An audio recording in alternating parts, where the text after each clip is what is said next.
Okay, here's a third group. This is kind of miscellaneous, and a couple of you pointed out to me, but I thought you might be interested in some of these. These are the better toenails, thumbnails, or whatever you want to call them. First, a couple gray horse pieces. I got these from Gary Fleck a long time ago.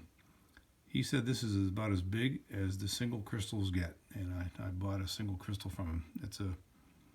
It's really very nice. It's somewhat similar to the pure potential stuff, but there's a distinction when you see it close up. It's definitely distinct. And then here's a matrix piece I got from him also.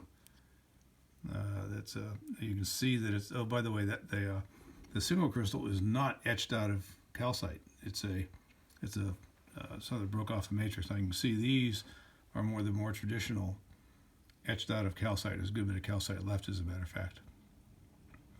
So that's a nice piece. Reasonable color for the mine. Okay, then this one you picked out also. This is a matter of fact. These next two, they're my last two good pure potential vanadites. They're small miniatures or toenails, but they're nice hoppered crystals, undamaged. There's a little coating of calcite on this one, but it's really a nice piece. And these are my last two. They're kind of my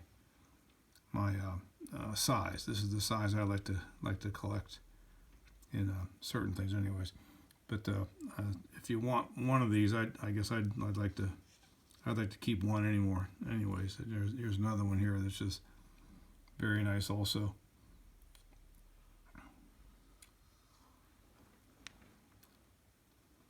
I probably collected this in 1997 or 1998 or something like that, and it's still holding luster. You can see it's been on display, and it's still holding luster.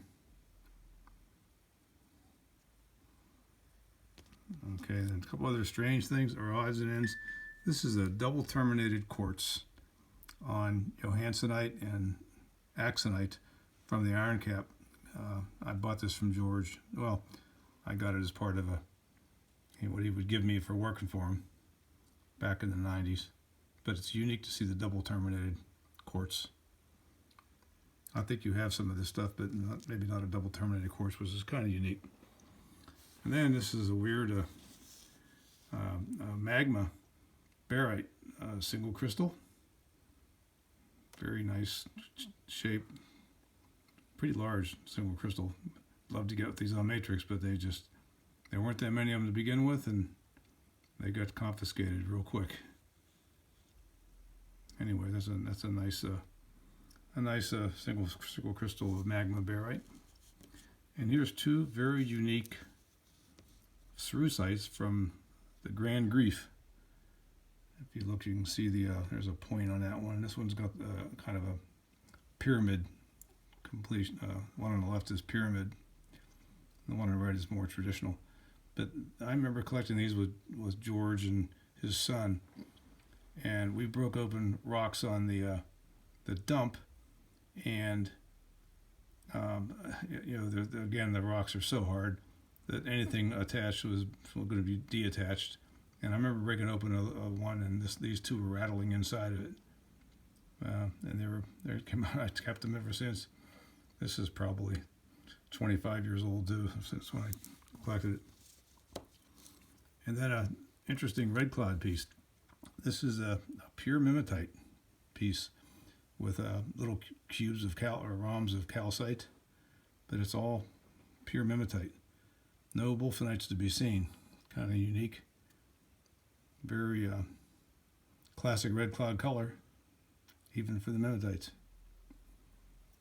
And the last one is this is a very nice, I guess, toenail of vanadinite from the Western Union. I got this from George, not George Scotus, but George Stevens, at one of the shows, the TGMS shows. Paid him $45 for it, and I thought it was a steal. It's a very nice piece, but I think you may have enough of these, but anyways, it's an option for you. Okay, so that's the last group. I'll upload these and send you a link, and then send you an email with the price list.